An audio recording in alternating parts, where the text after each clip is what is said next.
rencana pemetaan masjid-masjid berbasis radikalisme dengan memberikan warna dan kategori pada sejumlah masjid tanpa merinci kategori dan lokasi masjidnya.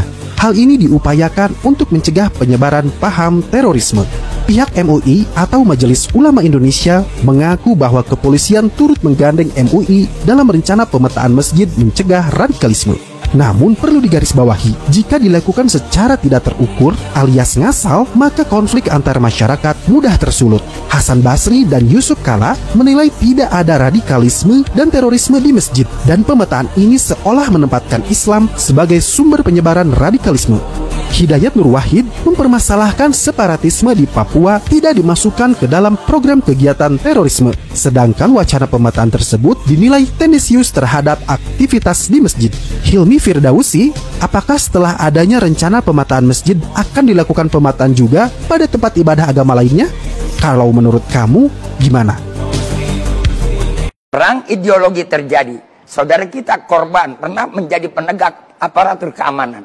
Tapi ketika ideologi otak dia dicuci dengan dalih agama, lupa janji Satpam Marganya, lupa dengan dana bayangkaranya, lupa dengan segalanya. Semuanya dibuat agama Islam itu paling mudah dibawa kemana-mana. Mau jadi baik pakai Islam, mau dibikin gak baik juga bisa pakai dalil Islam.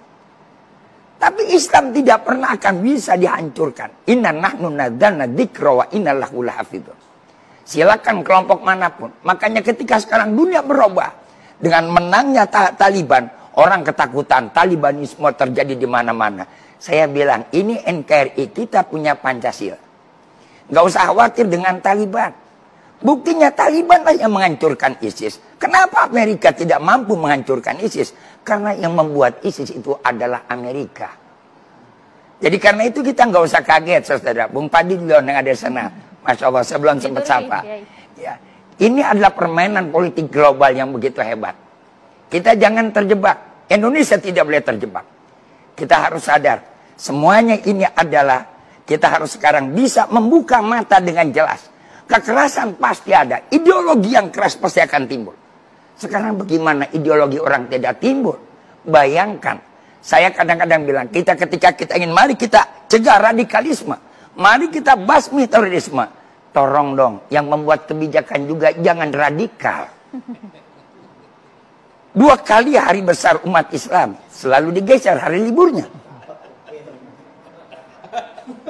Apakah ini nggak berpikir radikal? Untung umat Islam sadar, kita memahami dalam hal ini.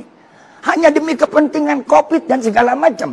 Orang di luar sana hari ini sudah lebih ramai daripada besok hari liburnya.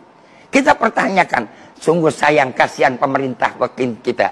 Pemerintah Jokowi dirongrong oleh orang-orang yang punya kepentingan semacam ini. Mudah-mudahan insya Allah, Allah bukakan berikan kepada kita taufik dan hidayah, ridho dan inayahnya.